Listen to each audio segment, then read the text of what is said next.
Assalamualaikum warahmatullahi wabarakatuh. Selamat malam. Kembali lagi dengan saya Tama dalam Ada Apa Gerangan. Bagaimana kabar kalian? Semoga selalu diberikan kesehatan dan juga rezeki yang cukup. Malam ini ada sebuah cerita mistis pendakian, dan kali ini dibagikan oleh Reza ketika mendaki ke Gunung Ciremai via Palutungan. Dia sempat hilang karena terpisah dengan teman-temannya. Padahal seminggu lagi Reza akan melangsungkan pernikahan. Bagaimana cerita lengkapnya? Baiklah teman-teman, Ada Apa Gerangan? Ceritanya mulai dari sini.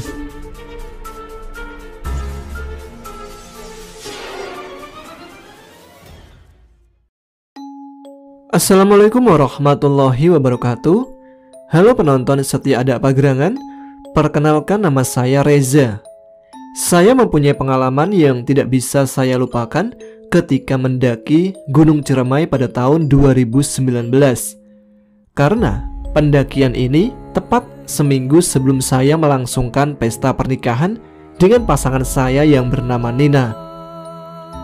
Oh ya, saya bekerja di salah satu perusahaan kontraktor yang membuat saya harus pergi keluar kota mengikuti proyek-proyek yang akan dibangun. Karena itulah, sesekali saya menyempatkan waktu untuk mendaki gunung pada saat saya sedang di luar kota untuk menyelesaikan pekerjaan. Saat itu, saya ingin mengajukan cuti untuk melangsungkan pernikahan. Setelah disetujui oleh bos, saya pun mendapatkan cuti. Tetapi, bos minta satu hal untuk menyelesaikan salah satu proyek terlebih dahulu. Saya pun menyelesaikan proyek itu karena itu menjadi tanggung jawab saya pada perusahaan. Toh, juga saya belum cuti dan masih dianggap bekerja. Singkat cerita, saya menyelesaikan proyek itu 1 minggu sebelum saya menikah. Dengan waktu yang mepet itu, saya mengecek hal-hal apa saja yang diperlukan untuk kelancaran dalam pernikahan. Apakah semuanya sudah terpenuhi atau ada yang kurang? Kebetulan, pada saat itu, seserahan yang akan saya berikan kepada Nina ada yang kurang, yaitu alat-alat make up. Saya pun akhirnya mengajak Nina ke pusat perbelanjaan untuk membeli peralatan make up yang akan dijadikan sebagai seserahan. Sesampainya di toko kosmetik itu, saya bertemu dengan teman saya yang bernama Aceng. Lalu kami pun mengobrol sambil menunggu calon istri saya berbelanja. Kami membicarakan banyak hal, mulai dari pekerjaan, hobi, dan kabar teman-teman kami yang sudah jarang bertemu, dan juga tentang pernikahan yang sebentar lagi saya laksanakan. Singkat cerita, Aceng mengajak saya untuk mendaki Gunung Ciremai bersama teman-teman sebelum saya menikah untuk merayakan keseriusan saya menikahi satu orang wanita. Karena jujur, saya dahulu dianggap sebagai playboy oleh teman-teman saya. Saya pun sebenarnya ingin menolak ajakan dari Aceng, karena menurut kepercayaan saya, orang yang akan menikah itu tidak boleh pergi kemana-mana, atau kami biasa menyebutnya dipingit. Tapi dia terus saja memaksa dengan dalih bahwa ini mungkin terakhir kalinya kami bisa berkumpul dan bersenang-senang sebagai seorang cowok yang masih single. Saya pun menjadi bimbang dengan alasan-alasan yang Aceng berikan yang mengajak saya untuk mendaki. Tapi pada saat itu saya tidak langsung menjawabnya dan bilang kepada dia, "Nantilah gue kabarin kalau misalkan bisa ya, Ceng." Dia pun akhirnya pamit, dan tidak lama Nina pun sudah selesai dengan belanjaannya. Lalu kami pulang untuk kembali ke rumah. Sore hari ketika saya sedang bersantai di teras rumah sembari menikmati kopi dan rokok, tiba-tiba muncul notif dari grup WhatsApp. Ternyata Aceng mengechat untuk mengajak main dan berkumpul di rumah salah satu teman kami yang bernama Gendon. Ternyata anak-anak di grup sedang tidak sibuk dan mereka pun menyetujui untuk main ke rumah Gendon nanti malam. Azan maghrib pun berkumandang, dan saya langsung buru-buru menghabiskan sisa kopi dan rokok untuk mandi dan bersiap sholat maghrib. Setelah selesai, saya pun langsung melakukan perjalanan menuju rumah Gendon yang jaraknya kurang lebih 20 menit dari rumah saya. Di perjalanan, saya menyempatkan diri untuk mampir ke tukang gorengan dan martabak untuk teman ngobrol di rumah Gendon. Sampailah di rumah Gendon. Ternyata di sana sudah ada Aceng, Nando, Buluk, dan pastinya yang punya rumah, Gendon. Kami pun mengobrol dan bercanda melepas kerinduan karena sudah jarang berkumpul, karena sudah sibuk dengan pekerjaan masing-masing. Di tengah obrolan, Aceng menyampaikan lagi tentang rencananya untuk mendaki ke Gunung Ciremai. Ternyata ajakan Aceng ini disetujui oleh yang lainnya. Hanya saya saja yang belum memberikan jawaban pasti untuk ikut atau tidak dalam pendakian kali ini. Mereka pun memaksa saya untuk ikut mendaki karena mereka semua belum pernah mendaki gunung. Walaupun sebenarnya saya ragu karena sebentar lagi saya akan melakukan pernikahan. Setelah berbincang cukup lama, akhirnya saya pun menyerah dan menyetujui ajakan Aceng untuk ikut dalam pendakian tersebut. Kami pun berdiskusi tentang apa saja yang dibutuhkan dalam pendakian, mulai dari logistik, alat-alat, perlengkapan penunjang yang akan digunakan dalam pendakian, serta waktu keberangkatan. Setelah selesai, kami pun menuju ke pasar untuk membeli logistik. Sebenarnya ini rencana dadakan banget, karena harus pergi ke pasar malam-malam seperti ini.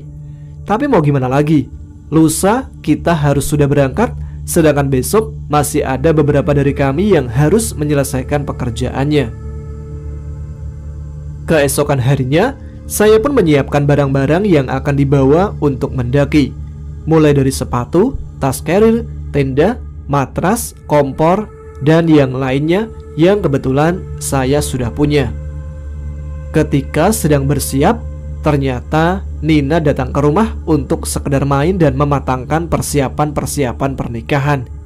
Dia pun bertanya, "Mau kemana? Kok nyiapin alat-alat gunung? Mau naik Gunung Ciremai sama anak-anak? Kok nggak izin dulu sih? Lagian ngapain naik gunung? Kan tinggal hitungan hari kita nikah." "Ini aku mau izin. Ini juga dadakan rencananya si Aceng. Aku udah mau nolak, tapi dipaksa sama anak-anak. Jadi mau gak mau aku ikut. Aku gak izinin ya." "Jangan gitu dong. Aku udah janji nih sama anak-anak. Gak enak kalau ngebatalin. Lagian semua logistik udah dibeli. Kalau ada apa-apa gimana? Masa kamu belain mereka sih daripada pernikahan kita?" "Jangan ngomong gitu. Doain aja aku selamat sampai balik ke rumah. Bukannya aku ngorbanin pernikahan kita, tapi gak ada salahnya kan mereka juga mau ngabisin waktu sama aku sebelum aku jadi suami kamu. Tapi sehabis nikah kan bisa. Kenapa mesti sekarang sih?" "Ya gimana lagi, udah kepalang tanggung." Mendengar sedang berdebat dengan pacarku, orang tua saya pun datang menghampiri. Lalu mereka pun bertanya hal yang sama. Sempat kami berdebat cukup keras karena mereka tidak memperbolehkan saya untuk mendaki. Tetapi pada akhirnya mereka pun mengizinkan, walau dengan berat hati dan sedikit kesal. Mereka berpesan untuk selalu hati-hati, jangan memaksakan diri kalau tidak kuat, dan pulang dengan selamat. Hari pendakian pun tiba. Kami semua berkumpul di rumah Gendon pada jam 2 pagi untuk bersiap-siap berangkat menuju ke base camp Palutungan. Rencana kami mendaki Gunung Ciremai yaitu 2 hari 1 malam. Kami semua pun akhirnya berangkat menggunakan mobil dengan estimasi perjalanan dari rumah Gendon ke Palutungan sekitar 1 jam sampai 2 jam. Mobil pun melaju menyusuri jalanan perkotaan hingga ke pedesaan. Kira-kira baru berjalan sekitar 10 menit, Buluk merasa barangnya ada yang tertinggal. Akhirnya kami semua balik lagi ke rumah Buluk untuk mengambil barang tersebut, yang kebetulan rumahnya satu arah dengan tujuan kami. Sebelum sampai base camp Palutungan, mobil kami mengalami kendala di bagian mesin. Banyak asap yang keluar dari kap mesin. Dan setelah dicek, ternyata mobil kami mengalami overheat. Untungnya masih bisa diperbaiki dan kami pun melanjutkan perjalanan tanpa kendala apapun. Jam 4 pagi akhirnya kami sampai di base camp Palutungan. Kami bersantai sejenak di warung untuk mengisi perut dan menikmati kopi serta rokok sambil berbincang dan mengecek peralatan kembali, serta menyiapkan fisik dan mental. Kami juga membeli nasi bungkusan untuk makan siang nanti di atas. Setelah selesai, kami pun berkumpul untuk berdoa agar pendakian kali ini aman dari berangkat hingga pulang ke rumah masing-masing. Oh ya, pada saat pendakian ini, saya tidak melakukan simaksi karena saya pikir, untuk apa? Toh, saya juga sudah sering ke Gunung Ciremai dan mengetahui medannya. Daripada buang-buang duit untuk membayar simaksi, lebih baik untuk membeli keperluan lain. Padahal kelakuan kami itu tidak benar dan menyalahi aturan. Tapi jangan ditiru ya. Kami pun mulai berjalan pada jam 5 pagi, beriringan dengan keluarnya matahari. Kami terus berjalan melewati pos demi pos hingga akhirnya sampai di pos 3, yaitu Pangguyangan Badak. Di pos 3 kami beristirahat sebentar untuk membakar rokok serta memakan makanan ringan yang kami bawa. 1 hingga 2 batang rokok sudah kami hisap dan akhirnya kami melanjutkan perjalanan dengan tujuan pos 6, yaitu Pasanggerahan, untuk mendirikan tenda dan bermalam di sana. Kami melanjutkan perjalanan menuju ke pos 4 yang rencananya kami akan makan siang di sana. Di perjalanan, sesekali kami bercanda untuk mencairkan suasana agar tidak terasa terlalu capek. Kami akhirnya sampai di pos 4 kurang lebih pada jam 1 siang. Memang perjalanan ini sangat santai dan lambat, mengingat kondisi fisik teman-teman saya yang mudah lelah karena baru pertama kali naik gunung. Selain itu juga karena kami semua ingin menikmati perjalanan ini tanpa diburu oleh waktu. Tidak terasa kami sudah beristirahat di pos 4 cukup lama karena terlalu asik bercanda dan mengobrol. Lalu kami pun memutuskan untuk melanjutkan perjalanan menuju ke pos 6 karena takut keburu gelap untuk sampai di sana. Sesampainya di pos 6, kami pun berbagi tugas. Nando bertugas mencari kayu atau ranting pohon yang akan digunakan untuk membuat api unggun. Buluk dan Gendon bertugas untuk membangun tenda. Sedangkan saya dan Aceng bertugas untuk memasak, menyiapkan makan malam untuk kami semua.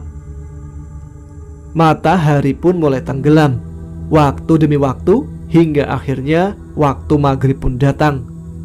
Saya yang saat itu sedang memasak sendirian di luar tenda karena yang lain sedang membereskan barang bawaan dan menatanya di dalam tenda. Saya mendengar suara gamelan.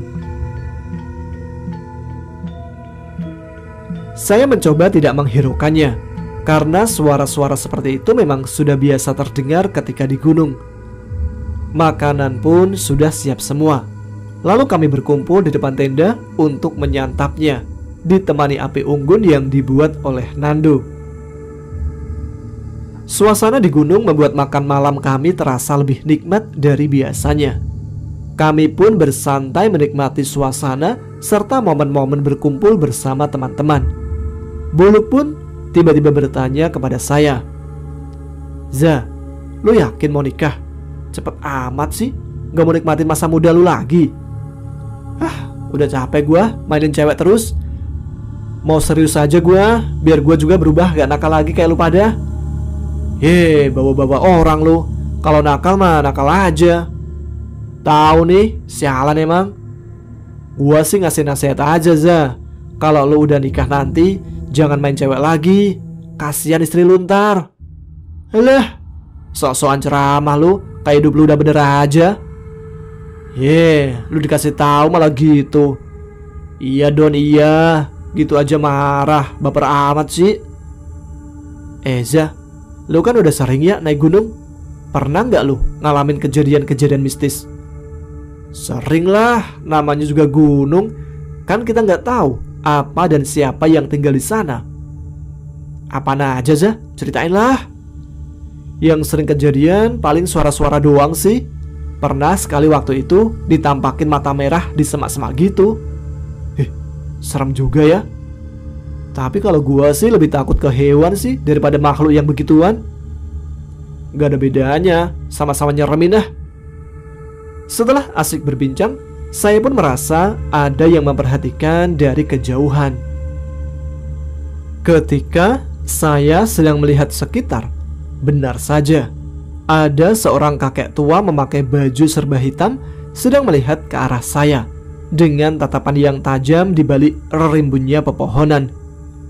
Saya pun kaget melihat kakek tersebut, tapi mencoba tetap tenang karena tidak ingin membuat teman-teman saya panik dan juga takut.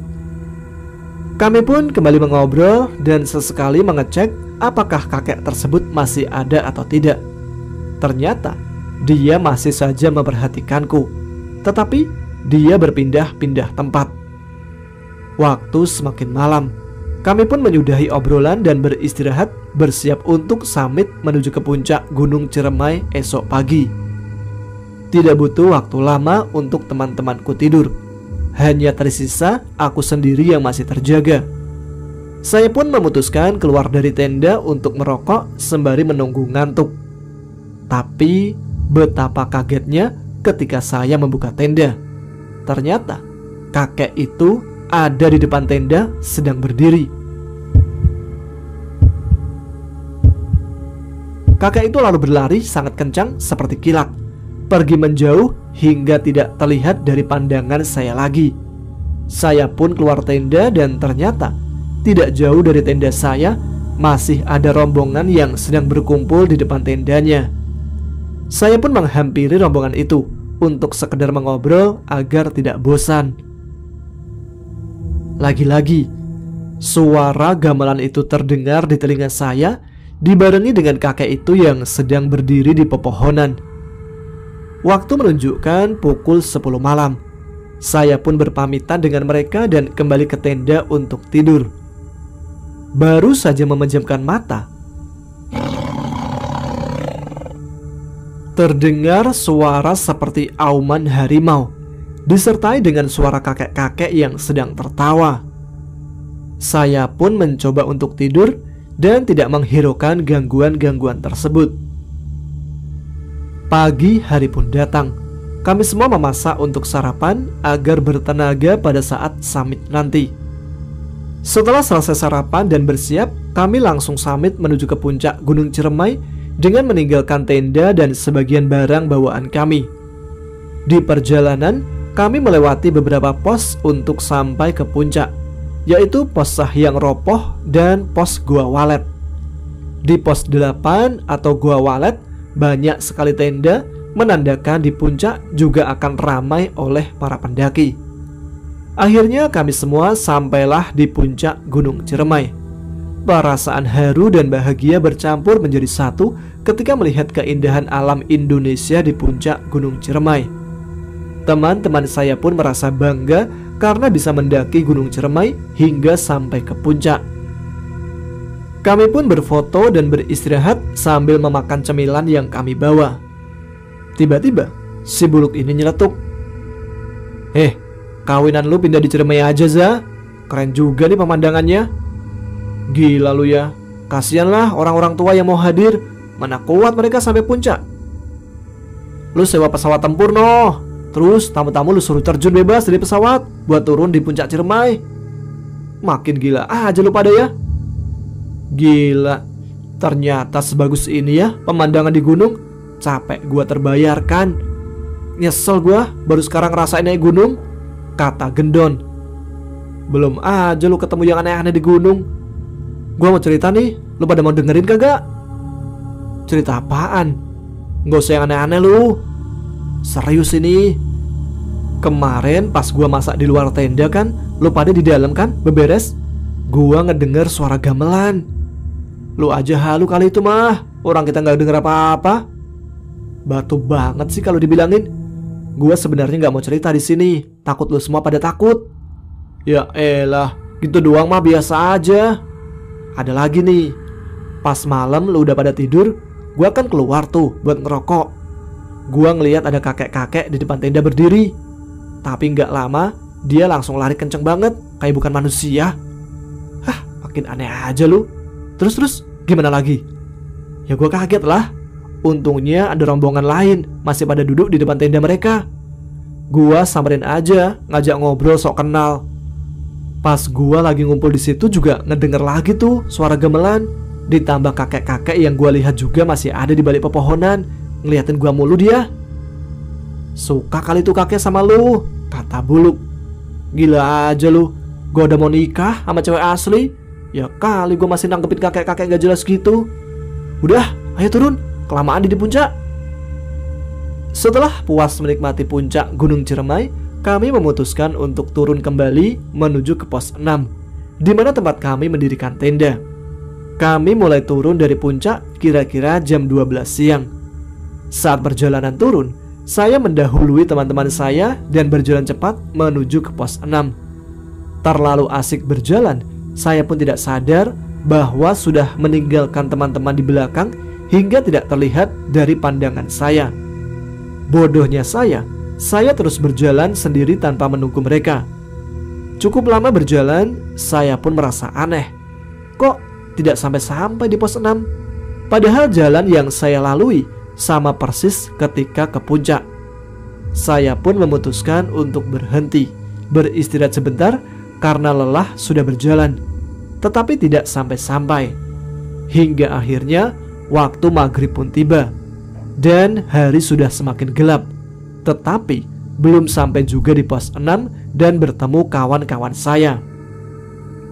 Saya pun sudah berpikir bahwasanya saya tersesat. Tetapi saya mencoba untuk terus berusaha menemukan jalan untuk sampai ke pos 6. Menurut pengakuan teman-teman saya, mereka pada saat melewati Gua Walet bertanya kepada pendaki yang ada di sana, apakah melihat saya melewati mereka atau tidak.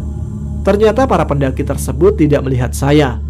Teman-teman saya pun melanjutkan perjalanannya hingga sampai di pos 6 dan kembali bertanya kepada rombongan-rombongan yang ada di sana.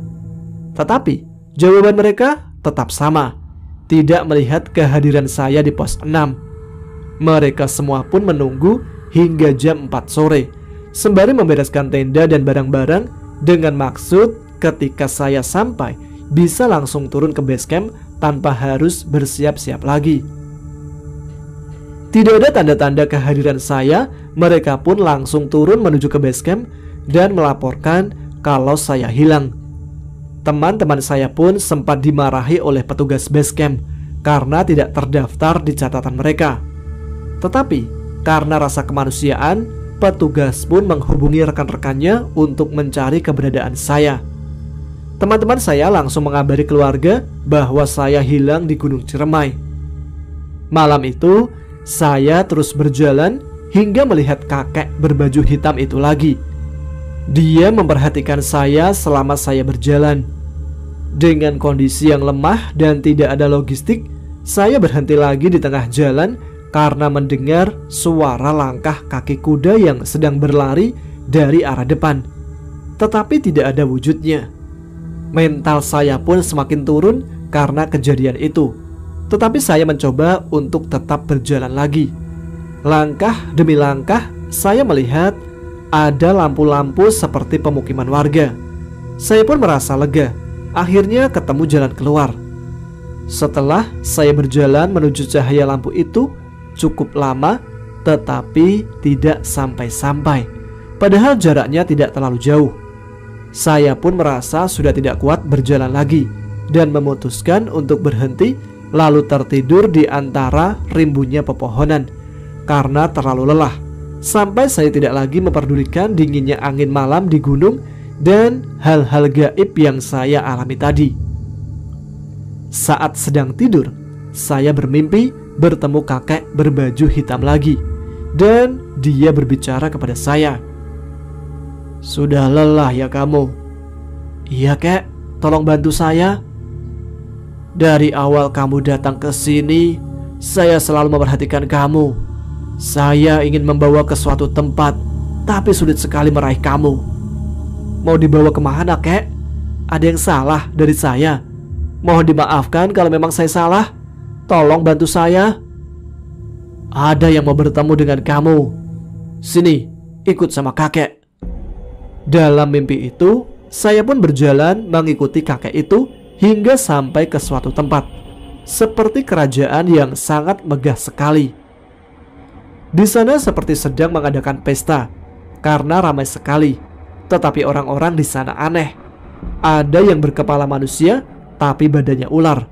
Ada juga yang berkepala kuda tetapi badannya manusia. Dan masih banyak yang lainnya.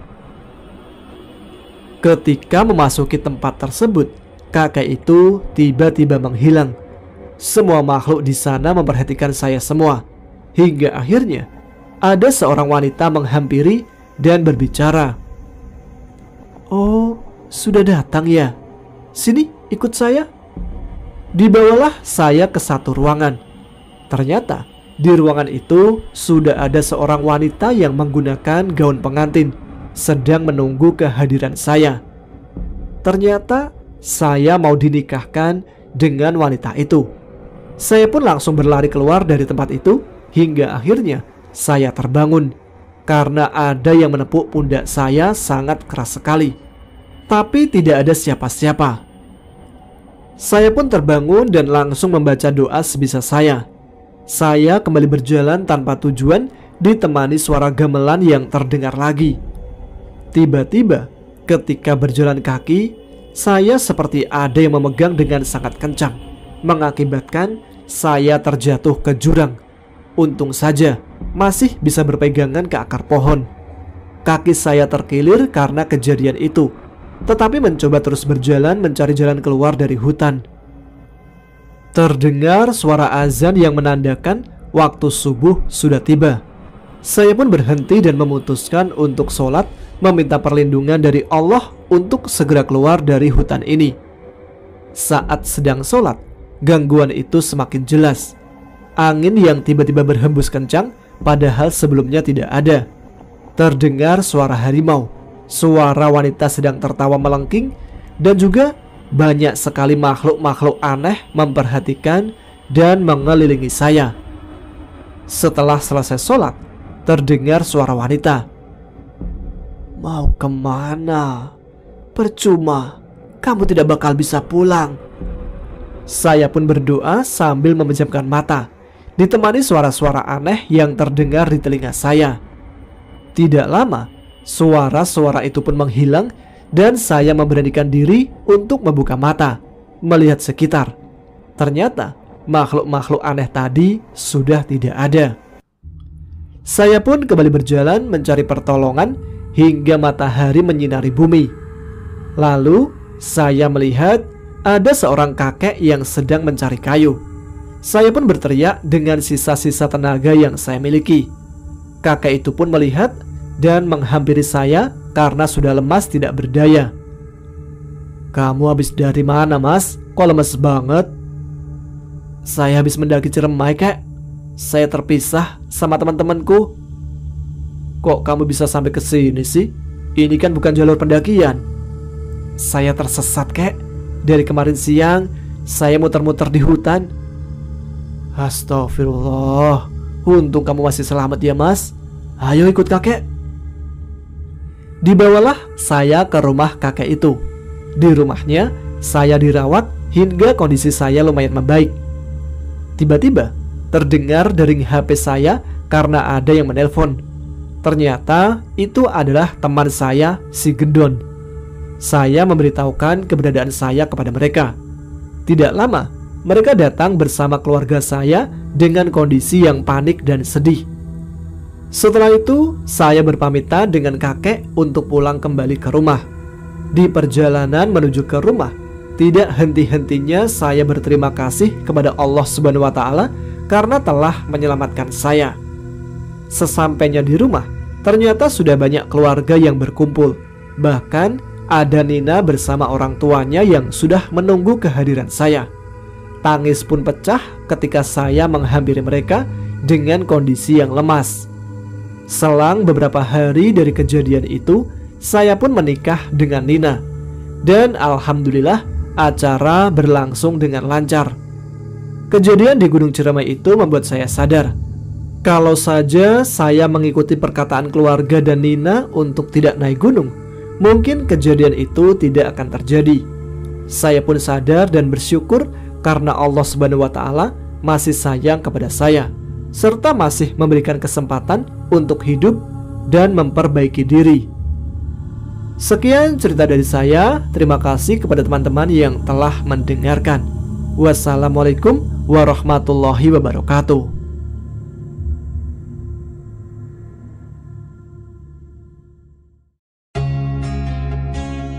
Terima kasih Mas Reza telah berbagi pengalamannya untuk kami semua. Ini antara nekat atau setia kawan ya. Seminggu lagi nikah, tapi nekat mendaki gunung. Walaupun begitu, alhamdulillah masih diberikan keselamatan dan acara nikahannya lancar. Dan terima kasih kepada teman-teman yang sudah menyimak episode kali ini. Terima kasih untuk semua supportnya. Silahkan subscribe channel Ada Apa Gerangan dan Segurat Misteri bagi yang belum. Jangan lupa tuliskan komen, tunjukkan eksistensi kalian. Saya Tama pamit, tetap semangat, jaga kesehatan, selamat malam, selamat beristirahat. Wassalamualaikum warahmatullahi wabarakatuh.